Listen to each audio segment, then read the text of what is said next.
The Real Housewives of Lagos. In Lagos, wealth was louder than music from an Owambi party. Wives of the rich and powerful wore their fortunes on their fingers, their necks, and their hips. Their lives glittered with diamonds and gold, but behind the polished nails and perfect makeup, there was fire. 5 women carried the city's gossip on their backs: Yejide, Chioma, Bisi, Ngozi, and Ronke. Each one believed she was the queen.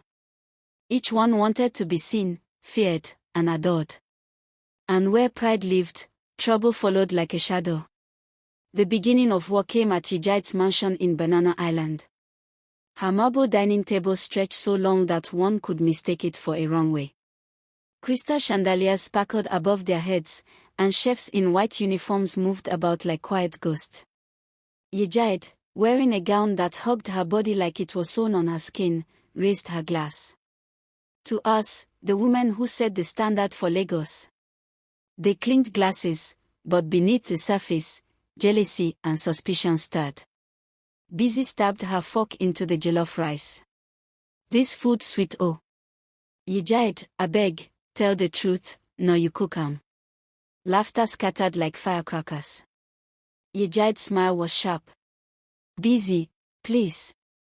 I haven't entered kitchen in 10 years. Cooking is for people without help." Chioma dropped her fork. "So because I cook sometimes, I'm poor."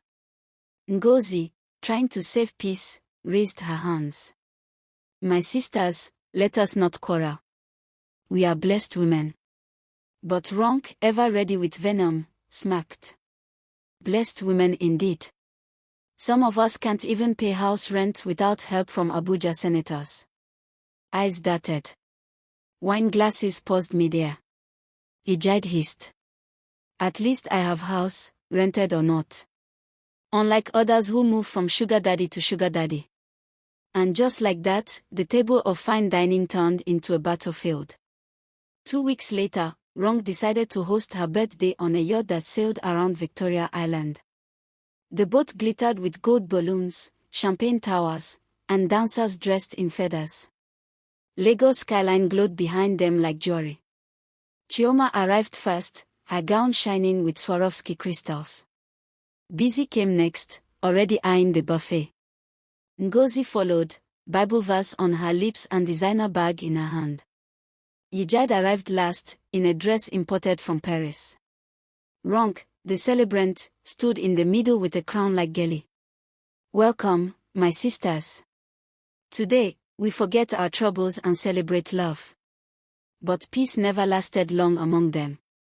Halfway into the night, after champagne had loosened tongues, Ronke stood up to toast. "I thank God for life. And I thank the men who made me who I am today." Chioma's lips curved in mockery.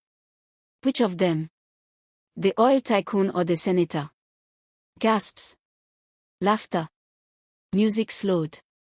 Ronke clapped her hands. "At least I have men. Yours has been in London for 2 years, living with another woman." Chioma froze. The yacht swayed slightly. Every head turned to her. Bisi, mouth full of goat meat, mumbled, "Chai. This just done hoto." Without warning, Chioma stood and splashed her champagne in Ronke's face. Ronke screamed. Ngozi tried to pray. Bisi shouted for more suya. Yejide pulled at Chioma's arm, but in the scuffle, someone's wig flew into the sea. That was how the party ended, not with music, but with police boats circling the yacht, asking if someone had fallen overboard. The next scandal broke in Lekki Market. Chioma, trying to show she was still down to earth, came with her driver to buy fresh pepper and fish. But Lagos has eyes everywhere. A trader whispered, "Is that not Madam Chioma? Or, she dey buy tilapia by herself." Another replied, "Money don't finish. See as she dey price like poor woman." Within hours, the news spread, Chioma is broke. Husband has abandoned her. She is now doing market runs herself. By evening, it was on blogs. By night, it was on Twitter. By morning, it reached the other housewives. Ronke laughed until tears fell. She that called me sugar baby is now doing market woman. When Chioma found out, she stormed into Yejide's house like thunder. So this is the gossip you people are spreading. Because I entered market. Shame will catch all of you. The quarrel echoed through Ekoi that day. Bisi loved food and laughter, so she decided to host a house party in Suralia. She cooked pots of jollof, pepper soup, fried plantain, and goat meat. She brought in Fuji musicians, and the compound shook with drums. Everyone came dressed like royalty. At first, the party was joyful, music, dancing, plates clattering. But then Bisi, already tipsy, grabbed the microphone. My sisters, let us play truth or dare. Whoever refuses will pay 1 million naira. Laughter erupted. But trouble followed quickly. Yejide was asked, is it true you pay men to love you? Her wine glass slipped. Who asked that? Aisha, who had been quiet all evening, smiled slowly. I asked. Because we all know the truth. Gasps. Ngozi shouted, blood of Jesus. Yejide flew at Aisha, nails out like claws. Tables turned. Chairs fell.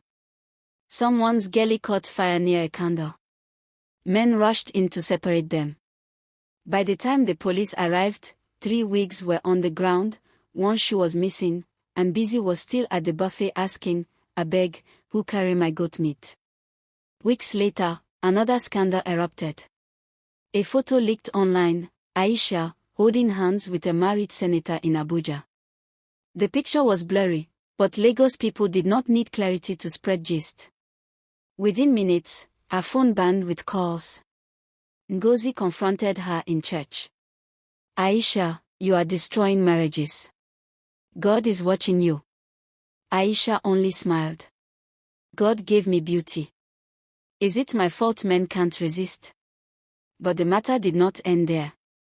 The senator's wife sent thugs to Aisha's house. Windows broke, tires slashed. The other housewives pretended to sympathize, but behind closed doors, they laughed. Ronke whispered, so it is her turn to suffer shame. Chioma added, let her feel what I felt.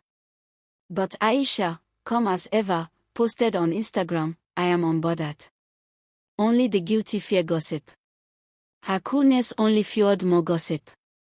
The city's richest man hosted a charity gala at Eco Hotel. All the housewives attended, draped in gowns that sparkled like Lagos at night. It was supposed to be a night of peace, but Lagos women cannot hide fire for long. During the auction, Yejide outbid everyone on a diamond necklace, smiling proudly as cameras flashed. But Ronke, unable to resist, whispered loudly, she is using loan to buy diamonds. EFCC will soon visit. Yejide turned, eyes blazing. Better alone than living off old men. Ngozi tried to separate them, but Chioma added, let's not pretend. All of us have secrets. Some of us hide them better. The gala froze. Guests turned, hungry for scandal. Bisi, who had been eating quietly, slammed her plate down. Enough. If you people won't stop disgracing Lagos, I swear I will open all your secrets here and now. The room went silent. Eyes turned to her. She smiled wickedly. But first, let me eat my pounded yam. Chaos broke out. Security dragged them apart. The next day, newspapers screamed, society women turned gala into war zone. Behind the glitz, betrayal brewed.